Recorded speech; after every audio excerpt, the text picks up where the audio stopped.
All right, ladies and gentlemen, today we are going to discuss the separation of powers and our system of checks and balances between those powers and how these principles of democracy protect the people.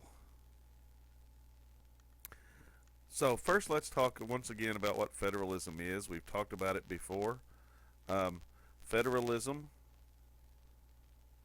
is the system of government that we use. It is the system that divides power between both the states and our national government. And of course, when we talk about our national government, we are talking about Washington, D.C., and we are talking about the president, Congress, and the courts. When we talk about states, we are talking about our governor and the state legislators. And in Kentucky, the state legislature is called the General Assembly.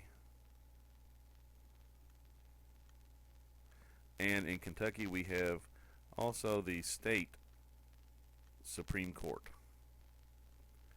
This is the highest court in Kentucky, but it is, of course, lower than the court in Washington, D.C.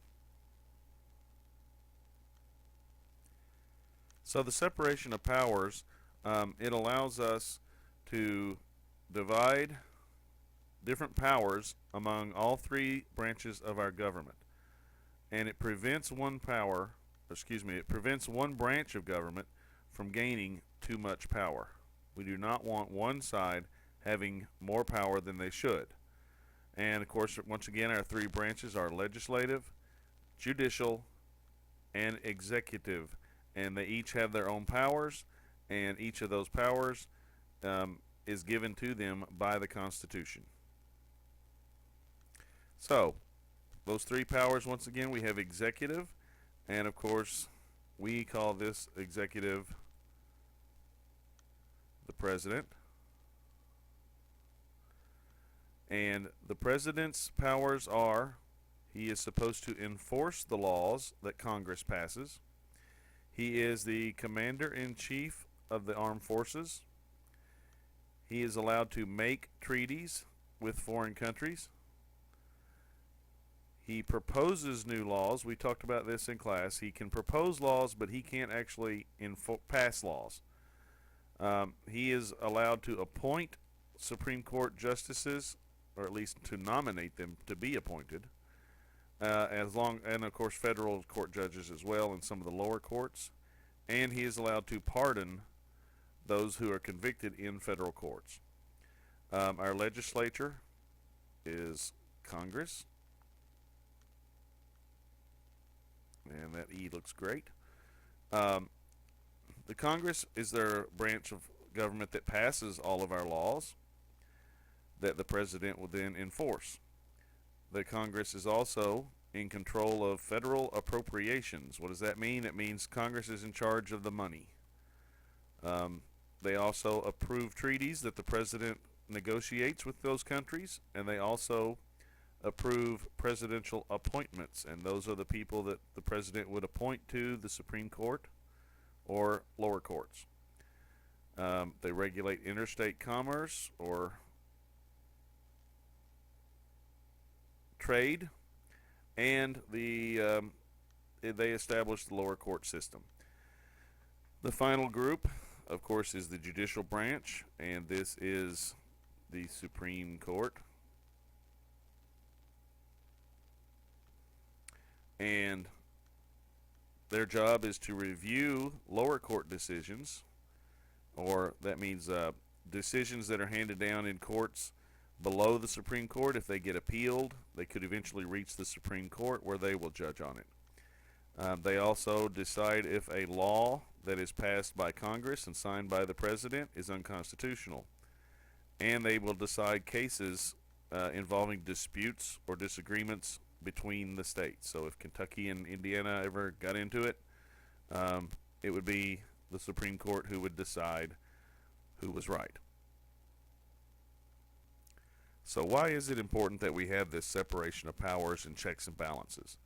Well, if we think about how we got to the point where we made the Constitution, We know that our government, before was the Articles of Confederation, it was very weak, and so they knew that we needed a stronger government, but they didn't still want it to be too strong. They didn't want anybody to have too much power, and so that's why they divided the powers up among these three branches of government, and then created this system of checks and balances so that each branch, let me hit the draw key here,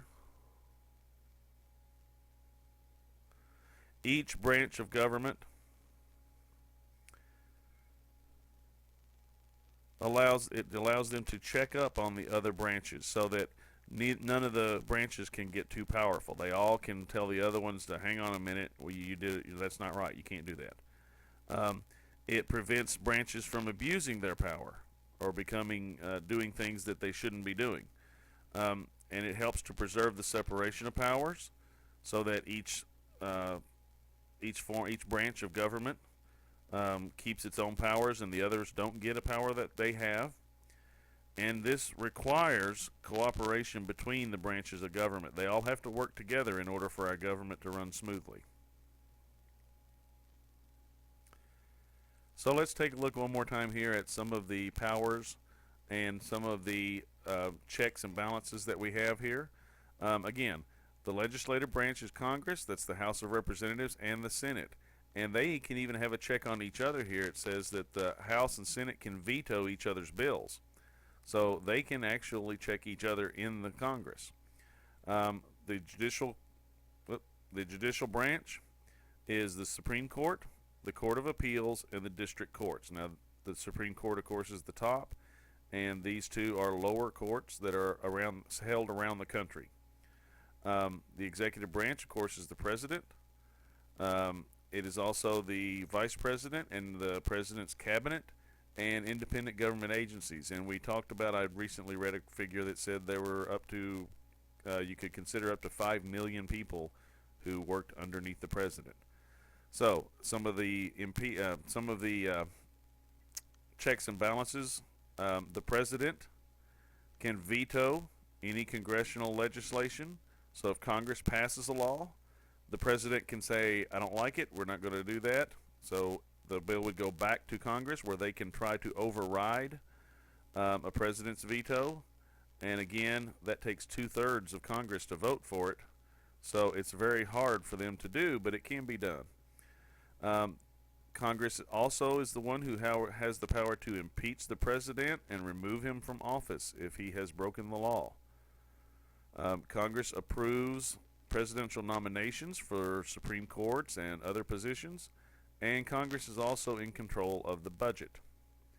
Now, the president will nominate judges for the Supreme Court,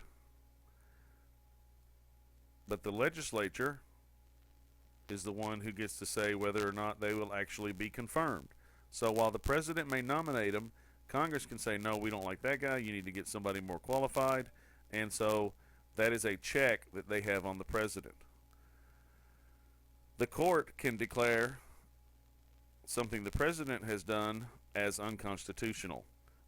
We know we talked a little bit about in some of their classes about Obamacare and how it went to the Supreme Court to determine if it was constitutional or not, and it was held to be constitutional, all except for one part of it that was regarded as unconstitutional, but otherwise the Supreme Court said that it is constitutional.